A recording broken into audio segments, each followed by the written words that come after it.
Muy buenas a todos, bienvenidos a serenitymarkets.com. Soy Diego Puertas y en este vídeo vamos a tratar de comentar lo más relevante que viene para esta semana y también tratar de explicarlo desde un punto de mercado, desde un punto de qué puede ocurrir. Si comenzamos hablando por lo más relevante de la semana pasada, que sin ninguna duda fue ese dato de empleo del viernes, tuvimos un dato de empleo de 199.000 puestos de trabajo por encima del dato de octubre de 150.000 y por encima también del consenso del mercado que esperaba 180.000, el consenso de Bloomberg, el consenso de todas las casas de análisis. Sin embargo, sí que es cierto que, por ejemplo, casas de análisis como Goldman Sachs sí que tenía un pronóstico de 200.000 nuevas nóminas, muy en línea con lo que fue el consenso. Pero en general, si vemos el dato, si miramos la gráfica, vemos cómo el empleo se está enfriando.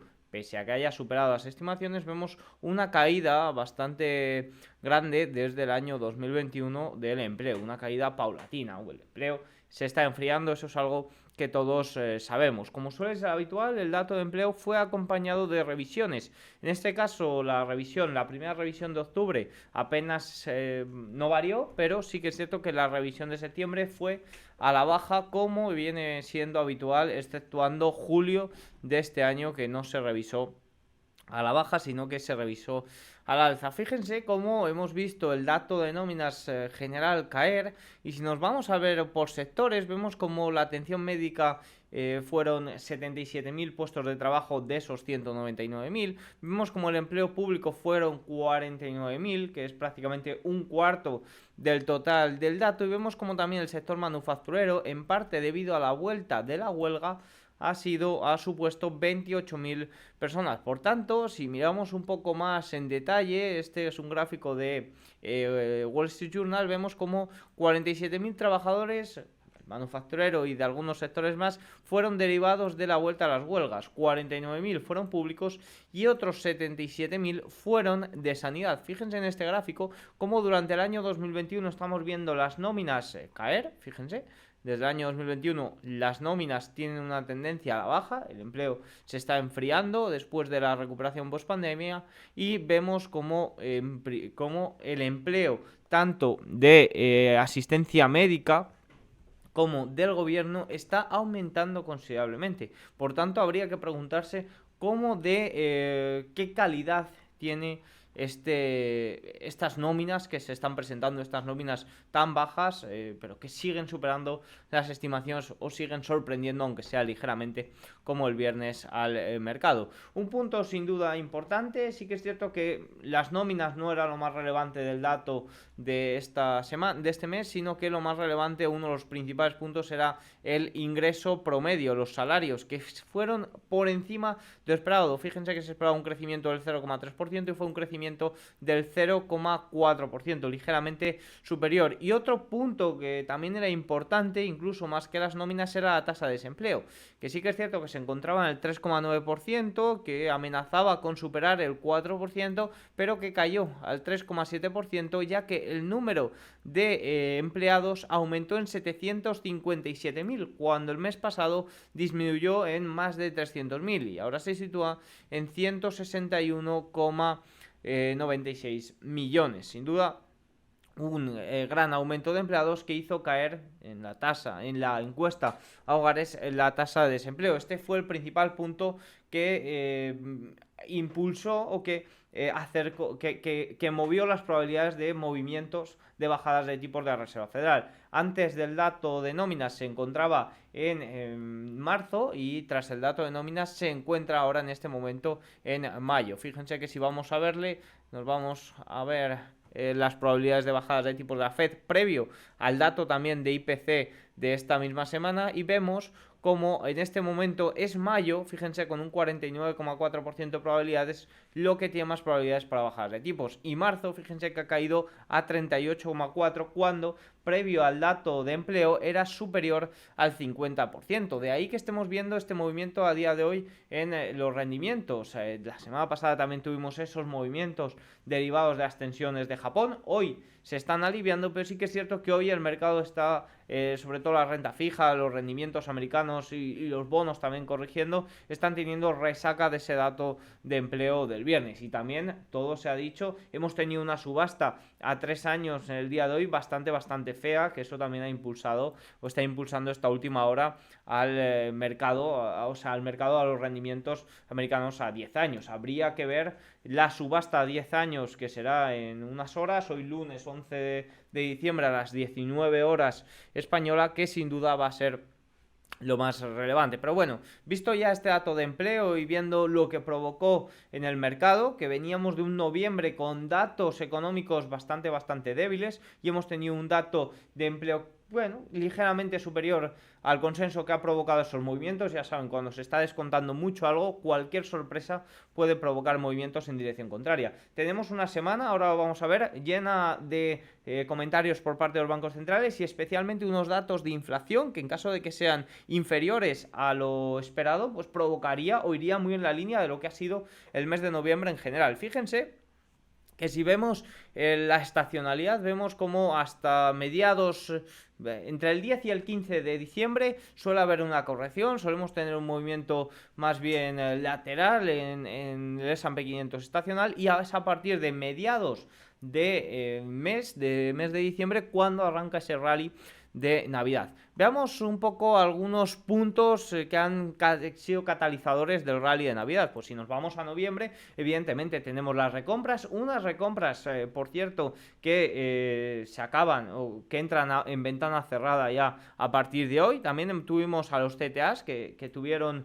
unas grandes entradas durante noviembre y que ahora mismo parece que están un poco secos de pólvora. Ya hicieron todas las entradas y nos lleva diciendo Goldman que están ya posicionados. Y también teníamos esos rebotes por cierres de cortos que han impulsado la amplitud. Fíjense que si vamos a ver el número de valores del S&P 500 por encima de media 200, fíjense que estaba por debajo de 24 y ahora mismo se encuentra por encima de 62. En un mes ha tenido un movimiento bastante fuerte, impulsado por cierres de cortes que evidentemente cada vez pues puede seguir habiendo, pero ya no están en unos niveles de sobreventa tan fuertes este tipo de valores para tenerla. Por tanto, la semana pasada que tuvimos un ligero repunte, que hoy está corrigiendo, por cierto, en las 7 magníficos, tuvimos de nuevo un impulso por la inteligencia artificial. Google presentó su chatbot Gemini y AMD presentó unos chips que competirían contra Nvidia. Fíjense que en el día de hoy está corrigiendo un poco esos excesos.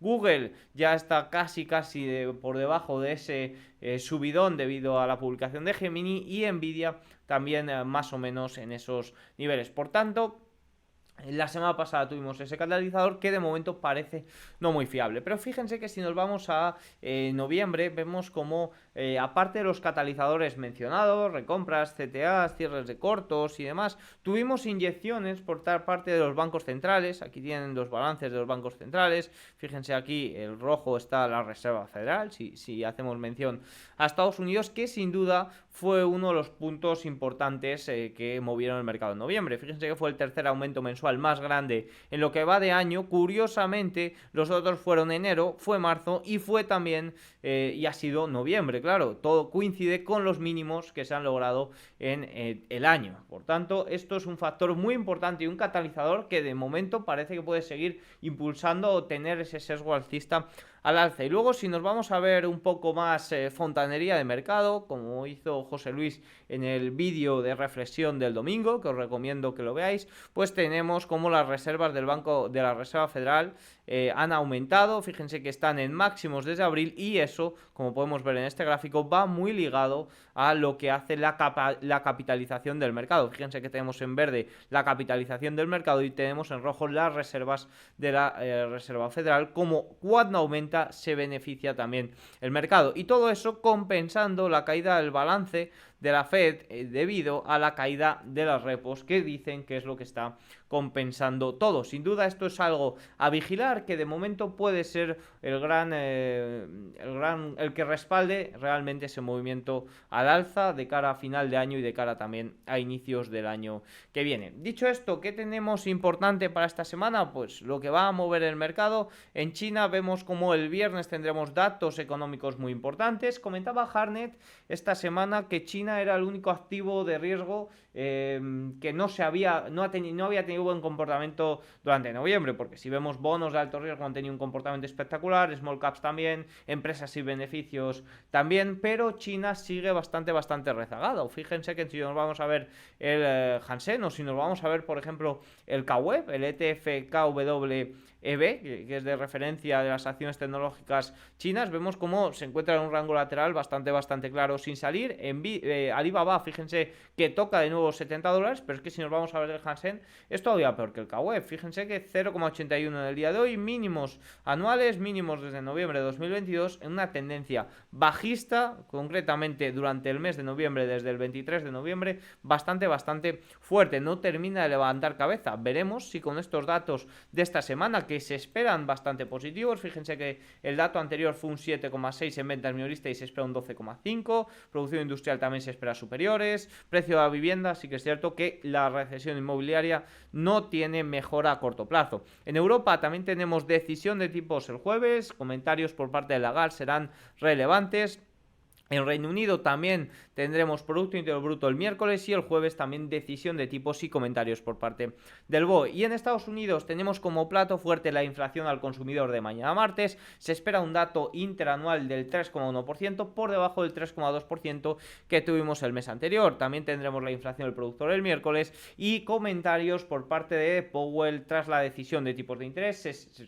Una pausa, evidentemente, es lo que va a ocurrir, pero sí que es cierto que cualquier comentario por parte de Jerome Powell podría ser muy relevante para el mercado. Ventas minoristas también las conoceremos el jueves, que se espera un dato también débil. Dicho esto, sin duda, el gran punto de la semana, sabiendo que la Reserva Federal no hará nada, sí que serán importantes los comentarios, pero los comentarios irán muy ligados a esto, al dato de inflación. Hemos tenido un dato de empleo ligeramente por encima de lo esperado, pero que sigue mostrando un enfriamiento bastante grande. Si la inflación sale por debajo de lo esperado, sería un dato de nuevo débil, sería un dato que apuesta, o un dato que va en la dirección de desinflación, algo que debería de ser positivo para el mercado, especialmente tras ese dato de empleo que ha sido ligeramente superior a lo esperado. Recuerden un comentario que hacía Harnett esta semana, que está en el paper de Harnett y está también en el vídeo de las 4 claves semanales de José Luis, que dice datos débiles.